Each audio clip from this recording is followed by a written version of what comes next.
Hello, good morning, and welcome to the Tech Terrain. If you are a tech enthusiast or an innovator, this show is for you. Today, we are joined by a guest, and I will let him introduce himself in a minute. I am your host, Tiza Mirisi. Thank you for having me this morning. My name is Robert, founder and CEO of Janeson. Janeson is a creative digital media production and events company serving Kenya and East African community economic bloc. I think we'll get right into especially how you started Janeson. What was your inspiration behind it? What did you think about it? You're like, yes, this company is needed by people. Even before we get there, I think it's very good to, for the context, to mention that my journey in the professional world started back around 15 years ago. This is when one of my friends, his name is John, introduced me to the world of technology, and most importantly, the basics of computing and some basics of programming. And then he proceeded to introduce me to the freelancing world, where I could get access to, global clients.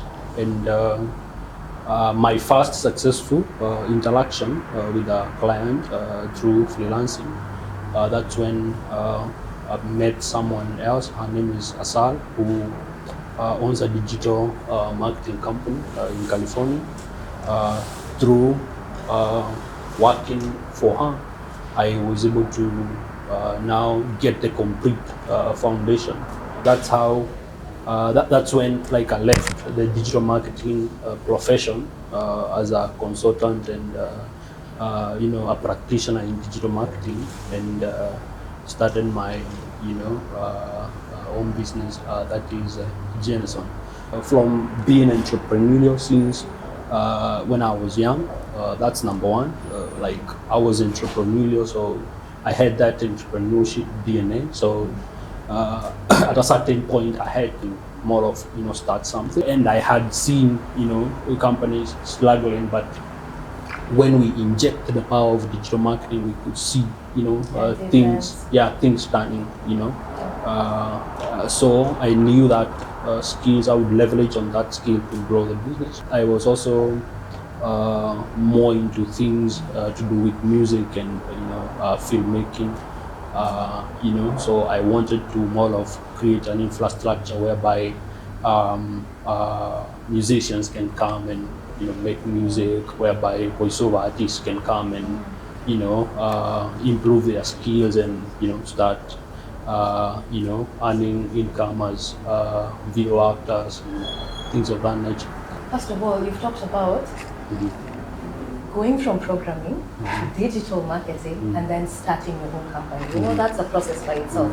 How could you, if you could just take us back with your point of view, say the first 5 years, because you've been here for 15 years, you say. So say the first 5 years, what was the experience like? What are the challenges that you faced? For the first 5 years? Yeah. I have this challenge whereby I'm normally challenged to tell the challenges that I was facing, because I rarely, see them as challenges. Rather, I see them as, just experiences. If you can just say experiences. Yeah. So I think it was in 2010. It was in 2010 when I met this gentleman that I mentioned, John, who is now a senior, who has been a senior, software developer, software engineer for the longest. And first and foremost, I didn't have any computing knowledge. So, through our friendship, because he was doing computer science in the university, through our friendship, I was, able to, see what he's doing. Then, I was able to learn, some more than basics as far as computer is concerned. He went ahead to introduce me into the online freelancing. Uh, Even when meeting my first client, I didn't have enough skills, of course, so I was more of learning on the job, and I was fortunate enough to, get someone who, was patient with me, and also on my part, I totally understand. I was always like almost 24 hours available. Anything she tells me to do, and I can do that. There was no shortcut. I didn't have skills. I didn't have, even good infrastructure. Say things like internet. Say things like even good computers, things of that nature. So, yeah, and I had to get all these things fixed, and this thing needed, say, money. So Yeah. you need to look for money, things of that nature, and also you need to continue improving your skill. One thing that really helped me is the fact that I went all in. I remember those days I could work, 18 to 20 hours. I went all in. So when I went all in, this means I could, deal with or interact with many customers, many different needs, thereby accelerating my learning curve. From what I'm hearing, first of all, you're a very dedicated person. You're very hardworking and you're focused on what you want to do. One time, I was interviewing the CEO of Karo, that's Calify, and he talked about, I asked him about the capital, where he got capital to start his auto shipping company. It was like his friends were very important in that process. His friends chipped in a lot. So I just wanted to know, what is your side? Like, where can you say, what can you say was the most important factor when you're looking for capital to start your business? I think the most important, from my experience and the path that Janeson has gone through, as far as capital is concerned, hard work. Hard work, number one, in terms of positioning our brand and executing our promise to our clients, has been very vital as far as injecting capital in our business is concerned, because what we've done, we didn't raise any capital, either from friends or or families, because number one, I didn't have those friends or families who are in capacity then to provide such amount of capital. So we always, and we have more of continued with that mantra, whereby we reinvest almost a lot we get to the business. Yeah. Okay, that's good. Reinvesting. That's the one. The world is changing. Target audiences for businesses are changing.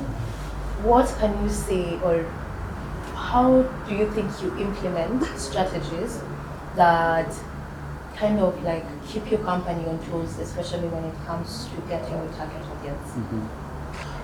I think just to agree with what you're saying, the market keeps changing, and as a company, we always have to keep listening to the market, because market is the king. And like now, with the entry of Gen Z in the marketplace, now we have to more of try to focus, also understand what they need, how they approach things, how they want to be communicated. So we just focused into being agile, and always listening to the market, so that we can change with the market. Can you say there are any particular platforms that have been particularly convenient or important while reaching your target audience? Yeah, over the years, I believe Google products have come in handy as far as reaching and communicating with our ideal customer profile. Things like Google search, YouTube, and Google My Business, they have been a great foundation. I would say they more hold like around 50%, and everything else shares the remaining 50%. Franceschi, who is the CEO of Airbnb, once said that when you want to start a company, you have to know something that other people in the same business don't know. So what do you think? What is that information you think you hold that other people in this tech business have not yet grasped? I can attribute this to more of digital marketing skills, because then it was around 2015 when I was starting the company. Actually, it was exactly 5 years after I got into the digital marketing as a profession. 2015, then digital marketing as a profession within Africa, it was not something that was amplified as it is today, because like now, a lot of people know about digital marketing. They have heard even like even like our parents and things of that nature. But then even to convince or else communicate to our parents that we are doing digital marketing, we are working with these clients in Miami, in Texas, in California, whatever, Singapore, they wouldn't understand. But I think at the moment, this information is quite readily available. You talked about digital marketing a lot. So I feel like when you started your company, your mind was quite focused on something. So would you mind sharing with us, what was your first agenda with your company? Like, what was your first service or product, and how did it influence you into getting into your second, third, or even fourth product? Yeah, when we started Janeson, our very first target was building an infrastructure where musicians can come and write their own music and nurture their own talents, things of that nature. But with time, after more of continuing to listen to the market and also other related niches, we delved into film and events. Okay. I think now I'll just follow up on exactly what you said. So there is the music part of your company, and now there is the film part of your company. Would you say, or which key projects can you say you have taken part in, especially now when it comes to the music side and the people that you're working with, and the film production side and the people that you're working with? Some of the key highlights project, there is this advertisement we did for Alphabet, Google. We did another project for Walt Disney. Recently we've done a project for Unilever, which is actually, I think, playing at the moment at NTV Uganda, and many other commercial projects as far as audio visual is concerned. Even recently, I think we've collaborated with a bank in France. You've talked to big names. You've talked to Unilever, Disney, Google. You've worked with very... Those are just a few. Yeah, just a few of the very prestigious. That means you are a trusted company. You're a trusted CEO of a company. So on that basis, what would you say are very important, say, tools, especially when it comes to social tools? Because I feel like that is something that the youth currently are lacking in some sense. When you go to an interview, you have maybe some things that you learned in school, but now the way you handle yourself, the way you speak, things like that. So what can you say are some key tools that are essential for someone to have when handling customers, when starting projects in this tech space? I believe it's a cluster of items. Number one, from positioning yourself, because number one, this customer that you're going to be speaking to or doing business, where will you get them? So number one is to position yourself. Number two is also to make sure that while you're positioning yourself, you have, a very good mechanism of, filtering, so that you don't get to work with a customer who is not ideal, for your products, or maybe, budget and things of that nature. And then another item is, communication, and communication is very important. Communicating. And not only communicating, but effectively communicating, whereby if you have an agreement to say do a meeting with the client at a specific time, make sure that you get there before time, because when you get on time, then means you're right. When communicating matters like deadlines, you need to communicate deadlines that you are like 1,000% that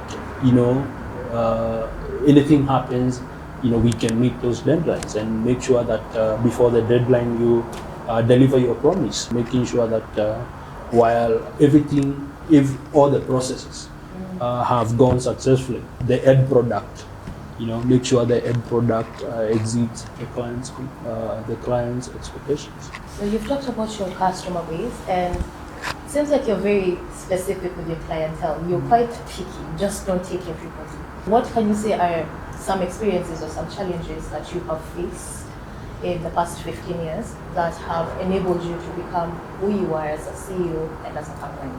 You've mentioned being choosy and things of that nature. And sometimes people think that people are being choosy because maybe it's their pride or things of that nature. But no, you can't work with someone who do not understand the product that you are offering. Being choosy, it's more of boils down into agreeing to the contract. Does the customer understand what you're offering? Are you people both okay with the timelines? Are you okay with the budgets? All these things.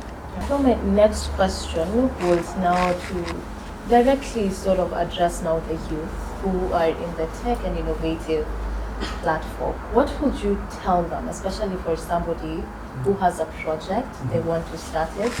You already talked about the capital, about how you started, but then what would you tell them about the process? Number one, the tech business is quite diverse. So first and foremost, you may want to decide if you are going to select a specific niche to concentrate with, or maybe if you're going to put your hands into a few things so that you can more of figure out. Because there is this advice that goes around that you need to choose one thing, you need to choose this, you need to choose one thing and work with that. Okay, if that works for you, that's fine. But personally, I'm not a fan of that, because I love to put my hands on various items. Then I can choose maybe after some years. I can choose after finding out exactly this is what I like.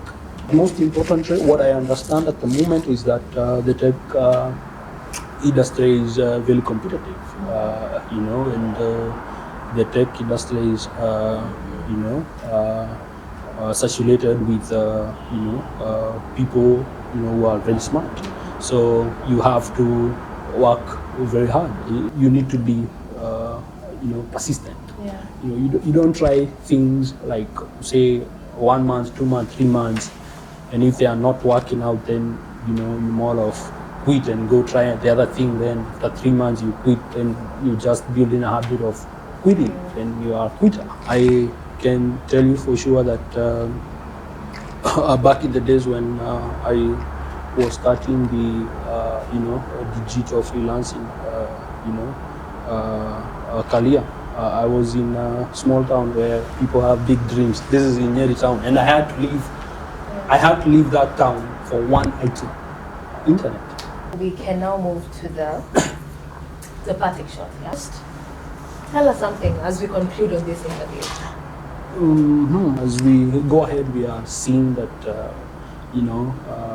the Gen Z are more of getting more into like the consumer market, of course, because most of the time now you find we've been selling to the millennials, but the entry of Gen Z to the consumer market, I think, can change the way we've been doing business.